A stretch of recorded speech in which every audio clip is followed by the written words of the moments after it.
Writing Out Loud, a program designed to explore in-depth interviews with writers to hear that words have voices. Hello everyone, I'm Teresa Miller and welcome to Writing Out Loud. My very special guest today is the internationally known sportscaster Greg Gumbel. Thank you so much for being here, Greg. I'm glad to be here. Where am I? You're in Tulsa, Oklahoma. You're on Writing Out Loud. You turned down Oprah to be here. Yeah, right. There are some times that you travel so much, you wake up and you look around and you go, where am I? And you know, the best thing you can do is reach out and pick up the telephone and say, operator, trace this call. Tell me where I am. One of the things that we love about sports is we take sides. How hard is it for you when you're calling a play-by-play to be passionate and objective at the same time? Because I don't, you know, I understand people who do take sides, but the people who take sides are in different situations. They live in a town and they follow the team in which that town resides.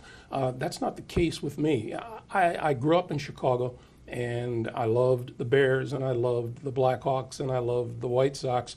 But after you get older and move away, and the people that you admired on those teams retire or pass on, and the ownership and management that you knew there, that they've moved on, then all of a sudden it's just a name, and it's not the same team anymore. So it's not so difficult for me not to take sides. I would, you know, I get a fair amount of criticism from listeners who feel that I am taking sides during a particular football game, but I'll get the same amount of flack from the other side too. And if you get about a 50-50 response, oh, you're taking Pittsburgh side, oh, you're taking Baltimore side, then you think you know you're doing a good job.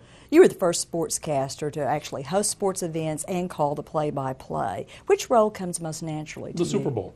It was the people either called play-by-play or hosted the Super Bowl, and I was the first to do both. I don't know that any lends itself to being more natural than the other, although I think there are some play-by-play guys who find it hard to host in the studio and vice versa. I'm fortunate that I get to do both, and that's, you know, people ask what is the best part of my job, and the best part of my job is the variety, to be able to go out to various cities during the football season and do Tennessee against Indianapolis this week and Baltimore against Kansas City the next week, and then do the Jets against New England the week after that, and then basketball season comes around, and I go into the studio, and I'm hosting, and I'm throwing to the various sites during the tournament. So being able to do a variety of different things rather than the same thing all the time probably keeps it very fresh for me. You don't just become a major sportscaster overnight. How did you segue from being an English major to sitting behind a sports desk? You know, it's funny. I had a couple of different jobs prior to my broadcast career, and the one that I was in just immediately before, I was selling hospital supplies. No kidding? In Detroit, and I was really, really good at it, and I really, really hated it. And right in the middle of my hate, my brother, who has been in the business about 4 years longer than I have, called me, and he said they're looking for a weekend sportscaster in Chicago. Are you interested? And I went, baseball, bedpans. Baseball, bedpans. I said, yes. So I flew in and I auditioned with a bunch of other people. And they said, don't call us, we'll call you. And 3 weeks later they called. And that was back in 1973. So I got into it about 6 or 7 years after I got out of college. And I wasn't. It wasn't a right out of school being an English major. And good afternoon, everyone. Before our jump ball, let me quote a little Shakespeare for you. It wasn't like that. But it was something that was fortuitous for me because my dad had passed away the year before, and I was living in Detroit. My mom and my sisters were living in Chicago, and I happened to be looking for a way to get back. And up pops an opportunity to be a weekend sportscaster at the NBC affiliate in Chicago, and I said, yeah. So I went back, and I spent 7.5 years there, and then I went to ESPN for 5.5 years, and Madison Square Garden Network in New York for 3, and CBS for 5, and NBC for 4, and then back to CBS in '98. Were there any broadcasters you looked to as mentors as you were developing your own style? Sure. I loved, and I have always loved the way Pat Summerall did football. I enjoyed listening to him. He didn't overwhelm you. He didn't talk you to death. He didn't try to impress you with how much he knows about the game, which is considerable. I always enjoyed Dick Enberg doing basketball, and I don't know anyone who doesn't enjoy Vin Scully doing baseball. As far as studio hosts, I always thought Brent Musburger did a terrific job, week after week after week, and then there was a studio host named Bryant Gumbel who did fairly well. Absolutely. Do you guys talk shop when you get together? Actually, no, we don't. You know, it's strange. When we get together, we talk about the same things we did when we were kids. We argue about who's better, the Cubs or the White Sox. You know, he and I have completely different musical tastes. And we will engage at times in what people would call petty argument. I don't like eggs.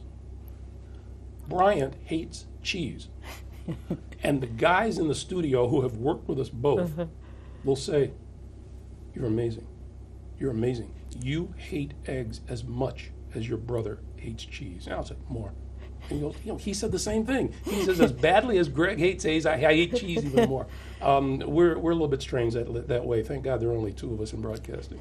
What role did sports play in your lives when you were growing up? Oh, gosh. I tell people my dad started throwing baseballs at me when I was 5 years old. I started catching them when I was about 8. But he the big disappointment to both Bryant and me is that my dad taught us everything we learned about sports growing up, and didn't live long enough to see either one of us on the air. That is a shame. But we played Little League baseball, and we played football, and you know, during the summer we would grab the baseballs and the gloves and the bats and go out at 9 o'clock in the morning and would not come back until Mom was screaming out the window for us, you know, "It's too dark, you can't see, the sun is going down." And then we would do that morning till night. We lived in gym shoes and blue jeans and T-shirts, and that's how we grew up loving sports. It's just been announced that you're going to be hosting the NCAA playoff championships again. How do you prepare for that kind of extensive coverage? You know, it's got to be tough. No, it's isn't. Not? No, because here's my preparation. Game time, click, and you sit there and you watch a game, and then, oh, son of a gun, there's another one coming on right after this. Oh, and there'll be 2 more on tomorrow night, and 2 on the night after that.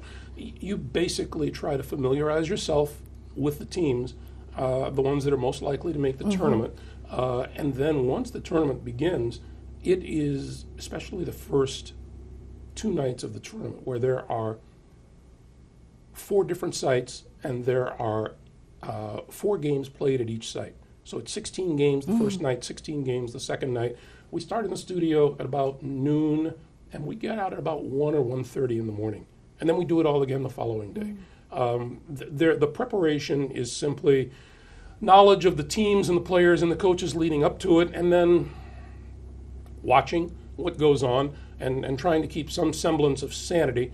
I will admit there have been days that, or nights at the end of a long night, when I've told an audience, "All right, we're going to send you off to the action in St. Louis, and then we'll be gone." And then my producer will go, "Greg, there are no games in St. Louis." I go, "Darn it." Darn it. Well, in what ways does college basketball stand apart from pro ball? Well, you know, it's the line is getting thinner because not that much anymore. There is so much of a professional aspect to college basketball now. I'm sorry to see it. I'm sorry to see kids leaving college to go pro after 1 year. I don't blame them. Lord knows I've never, ever objected to a kid earning money when he gets the opportunity. But those kids who go off to the pros, a lot of them return and get their degree afterwards. But it used to be that colleges would keep kids for 2, 3 years, maybe even 4 years, and now you can just see the outstanding freshmen who are playing basketball, and you go, okay, after this year, the lure of the NBA and the $1 million contracts Yeah. are going to be so much that he's going to bolt, and you don't blame him. I don't blame him anyway. No.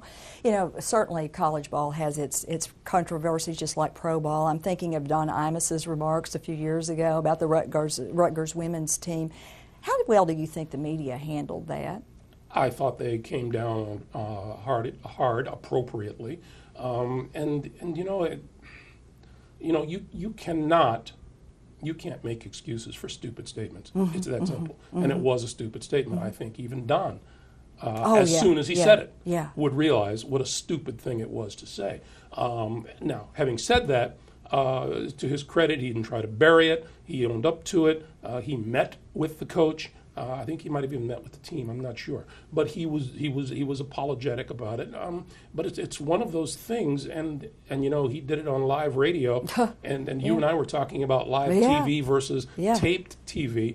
If I said something like that, I go, whoa, hey, why don't we do that again? But if you're live, there's no taking it back, and once it's out there, and you have to own up to it. Did it become one of those teachable moments that we like to talk about these days? Sure. I would think any. Here's the problem. The tendency now is to try to be so controversial that broadcasters, entertainers, comedians are constantly trying to push the envelope. You hear things on television now that we didn't hear when we were growing up. And words that are acceptable are no longer, were not acceptable back then are acceptable now. So I think that urge to try to be new and different and daring overcomes a few people, and bad judgment gets in the way at times. What makes a good sports story? Well, I would gather that for the majority of people, it's the intrigue. The best thing about sports, which beats the heck out of everything else, news included. People once asked me, would you ever want to do news? I went, no. You have to learn a new story every day. But the best thing about sports is that it's unscripted, and the outcome is in doubt. So to me, it's interesting to sit down and watch a game between the San Antonio Spurs and the Chicago Bulls and not know who's going to win on this particular night, or to watch a game between North Carolina State and Alabama and not know who's going to win on this particular night. What intrigues me even more is I go back to my own days playing baseball in college, how we would travel to another school on a weekend, and their best pitcher would just completely shut us down, and we couldn't hit him. Everything he throws, you pop it up or you ground out, and he beats you. The following weekend, they come to your place. Same rules, same game, same equipment, different location, same pitcher, and you hit him all over the ballpark. Why is that? Why is it that a basketball player can come to the arena one night and not miss a jump shot? He scores 30, 35, 40, 45 points. The next night out, he goes 2 for 21 or 2 for 22. I think it's one of the intriguing things about sports that it's so unpredictable. And a good sports story to me is an unpredictable nature as far as the outcome is concerned. Well, so many memorable sports stories come from the Olympics. You've done Olympic coverage. Take us back to Lillehammer, 1994. That was a really interesting year. Well, it was interesting, first and foremost, because I found myself spending 5 weeks in a country that I never, ever thought I would be in. No. And by the time I got back to Kennedy Airport, I was up to here in salmon and up to here in reindeer. But yeah, the Olympics. The Olympics had, those Olympics anyway, had the blessing of a story that was made for TV and drama long before we got there, and that was the Nancy Kerrigan, Tanya Harding thing. Absolutely. And you get people clubbing other people in the knees, and it sounds like it should be on America's Most Wanted instead of the Olympic broadcast. Oh, absolutely, and we're naturally curious about the story and wanted to know what was going to happen. But how do you do justice to that curiosity and still not detract from the overall spirit of the games? I think that you just present it as best you can. There's a certain amount of background work that is done, both through reports and then on your own, as far as doing homework is concerned. Interviews with the appropriate parties, and we did those. Gosh, I can't remember how many times I interviewed Nancy Kerrigan leading up to going over to Lillehammer, as well as being over there. And you just and then all you can do is lay out the circumstances for the audience. This is what's happened. This is what's at stake. Let's go out to Vern Lundquist to call the action. So many times when we're talking about sports, we're talking about team efforts, but there are all these wonderful standout athletes. Let's talk about Tiger. Is he ever going to get his game back? You know, I'm not a golfer. I'm not ashamed to say that I'm not a golfer. I think that the game grabs some people, and it has failed to grab me. I've played golf once in my life, and I walked off of the 18th green, and I said, you know what? I'm never going to do this again. And now, having said that, I do believe all of those people who say that the game is as much mental as it is physical, because given Tiger Woods' mental state over the last year and a half, brought on by himself, it's impossible, I think, for him to concentrate on his golf game, or at least it has been. And what came so naturally to him before now doesn't come as naturally to him. So I suppose, in answer to your question, he's going to have to get his head right before he can be a successful golfer again. There's no question that he still has the skill. The question is whether or not he can put it to use or not. I'd like to get your quick take on some other sports figures. Kobe Bryant. You know, he will be ranked up there with one of the great basketball players of all time. People wonder if he is as good as Michael Jordan was. I think he is. I think that physically he is as gifted a ball player as Michael Jordan was when he played. Michael Vick. Michael Vick is another physically gifted guy. You know, the interesting thing about the Michael Vick story, and everybody who has ever owned and loved a pet wanted to just hit him with a baseball bat.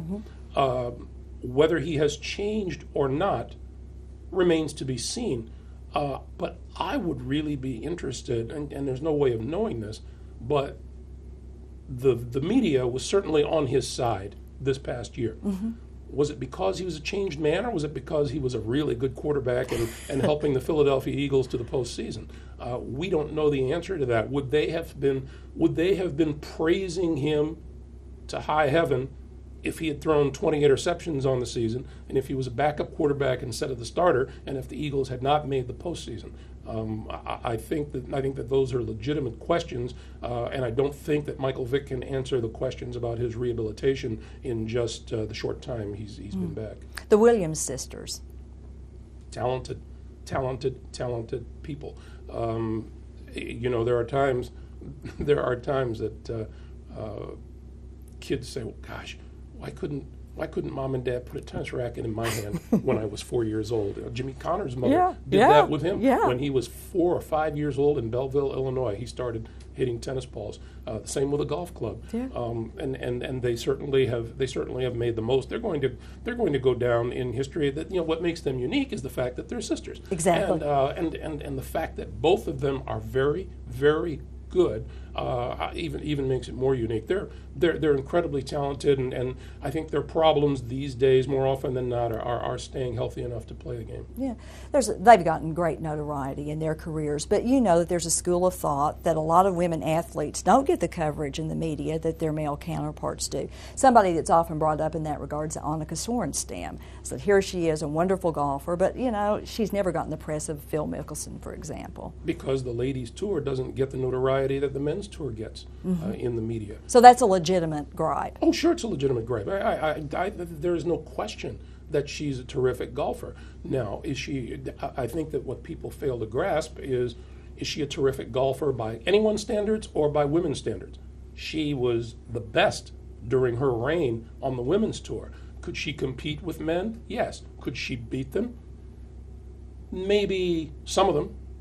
maybe some of them. That's like saying, you have this ability, but look, let's face it, she doesn't have the strength that a lot of these guys do. Exactly. She can't drive the ball 335, 350 yards down the middle of the fairway, and so that puts her at a disadvantage. Because there's a reason for women's tees on a golf course and men's tees. But I think that people who would deny her ability are fooling themselves. As we talk about these sports figures, Annika and Tiger and Kobe, it's almost like we're talking about extended family. And I think that speaks to the role of sports in our country. How do you explain our fascination with sports? I mean, the Super Bowl's taken on holiday status. Yeah, the problem I have with the Super Bowl and holiday status is that for a lot of people, that's the only football game they watch all year. And I don't want to be around them when the football game is on, because they don't know who this guy is, or that, oh, who is that boy? Oh, look at, boy, is he fast? Well, he's been that fast all year, Super Bowl parties are anathema to me. I just go running, screaming in the opposite direction, because it's a football game that I want to watch, and to me, watching a football game is not with a ton of food around and about 60 people standing around and commenting on every single thing that is said or done on TV. I'm a little bit more private about my sports watching than that. But you're right. It's something that draws the non-fan as well as the fan, because there probably is a feeling of being left out on Monday morning if you didn't watch the Super Bowl on the day before. And the ads. Do you have any all-time favorite Super Bowl ads? No. I find them amusing and interesting. I do admit to going to YouTube and watching the ads with the E-Trade babies. They just crack me up. But I think that, see, that's another thing that irks me a little bit. The next day, people are talking about the commercial, and I go, hey, the game was good, Yeah. Well, you mentioned baseball earlier, and most people consider baseball the quintessential American sport. How do the fans of today compare to the kinds of fans that you saw when you were growing up? Probably unreasonable. I think that athletes in general, not just baseball players, but athletes in general have become so good. Well, it's a two-pronged thing. Number one, they've become so good, people expect that kind of performance from them all the time. Secondly, they are so well paid. People expect tremendous performance from them all the time. And I think that what people don't leave room for these days is the human condition. How people are naturally going to fail. I think that a lot of it is spurred on by the media, who will say, this guy just wasn't any good with the bases loaded in the ninth inning. Well, how about how good the pitcher was? I'll hear broadcasters say the pitcher made a mistake to the hitter who hit a home run, and you see the replay, and the pitch was at the knees on the outside corner, and the guy hit the ball over the fence anyway. If you give the pitcher a chance, he would put the ball there every single time. Give the other guy credit for doing something well, rather than, and we're very quick to heap abuse on losers, and way too much abuse on the losers, and way too much praise on the winners. But that, I think, especially in baseball, is the difference. Fans are a lot more rude these days. They're certainly a lot cruder out at the ballpark.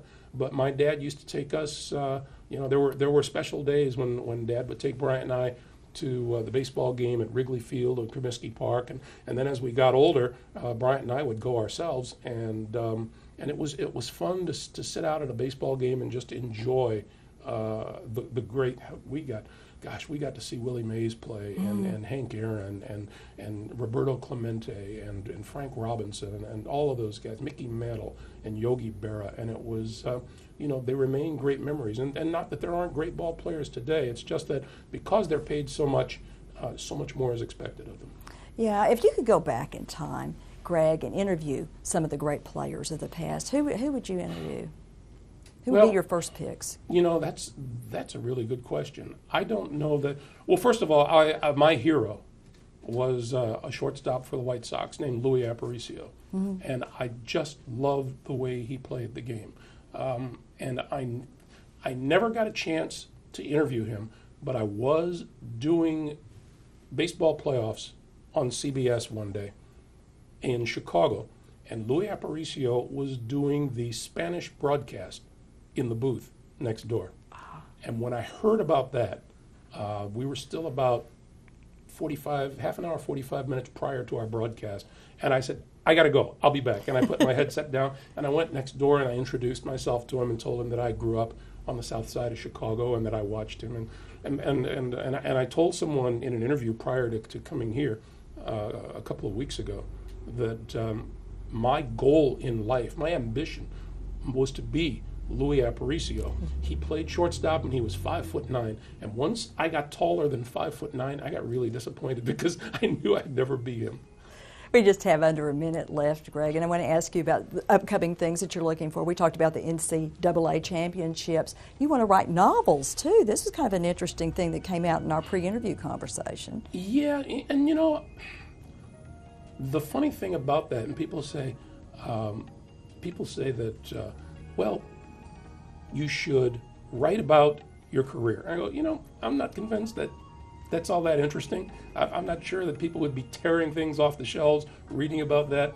The other thing is that if I write something and I put it out there, that it better be good, because if I take it to a publisher and they look at it and they go, this isn't that good. What do you mean it isn't that good? I left my other job to do this. So it better be good. It would have to be something that I was truly passionate about, and I think that I will be at some point. I'm just not there yet. So good having you with us today. Thank you, Greg. Nice to be here. And thank all of you for joining us on Writing Out Loud.